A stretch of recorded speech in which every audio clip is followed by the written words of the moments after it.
So for the photosynthesis equation is 6H2O plus 6CO2, and then the arrow, and that arrow indicates sunlight, which is the energy which helps the reaction occur. And then the products are C6H12O6 plus 6O2, and the products are sugar and oxygen, and the reactants are water and carbon dioxide. Plants receive water through their stomata, which is then sucked up by the xylem. The xylem transports all of the water throughout the cell in order to help it carry out photosynthesis and produce sugars. They receive carbon dioxide from the waste of cellular respiration and also sucks up the carbon dioxide via the xylem. Eventually, the water and carbon dioxide, due to the energy received from the sun, turns into sugar that the plant can use. The phloem then transports these sugars to the entire leaf. And then here I have a graphic of how it works. So all of the reactants come in through the stomata, and then they're kind of filtered and used for different things, and the xylem transports those minerals all throughout, and then it eventually turns into sugars, which then the phloem transports to the rest of the leaves.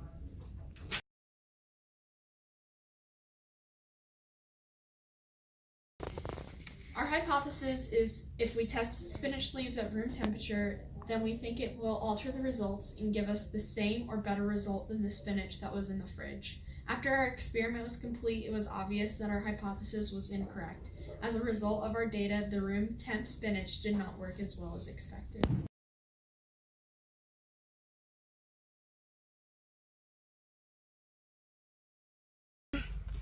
So to begin our experiment, we put some hydrocarbonate into a glass beaker and then we set it aside.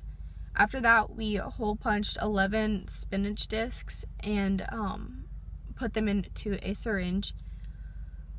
After we did that, we got a small amount of sodium bicarbonate and then created a vacuum with our finger to suck all the air out so there was no air in it. After doing that, we took all 11 discs out and then put them into the solution that will later go under the light. After we put them into the solution, we took a petri dish with a small amount of water to create a heat sink, put that over top of the solution, and then put it under the light. As soon as we put it under the light, we began timing. We timed for 21 minutes. As we timed, we turned the solution every couple of minutes, like 3 to 5-ish at the beginning, and then later went on to about 1 towards the end of the experiment to allow our disc to try to come up with air. The independent variable was the solution and the discs, where the dependent variable was the time it took to for the disc to rise to the top. In our original experiment, the baseline experiment was done with room temperature. Nope. The baseline experiment was done with refrigerated spinach, where the variable experiment was done with room temperature spinach.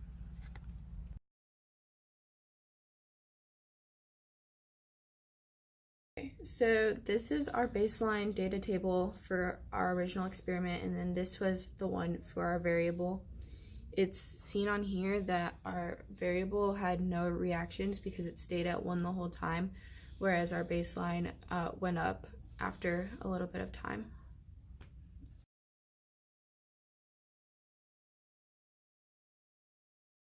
The purpose of the removing the vacuum in our syringe creating vacuum in our syringe was to remove all the air from the cells, the spongy tissue that they contain, to prevent the leaves from floating. That way we could tell when they were producing gases. The leaf discs got the carbon dioxide that they need for the photosynthesis through the dissolved sodium bicarbonate, and the reason that the leaf discs floated was because of photosynthesis converting the CO2 from the water from the solution into sugar and oxygen. and we didn't alter part of the photosynthesis equation. We altered an environmental factor, which was the heat of the specimen. Some sources of error were like the type of spinach used, and also like different amounts of tapping and shaking, and the rate of photosynthesis changed, but it didn't support our hypothesis. The divergent results were likely caused by the sources of error, probably the different spinach type. And here somewhere, once I edit the video, I will be showing you the data from another group. Is that it? Yeah.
One eternity later.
Nothing really happened.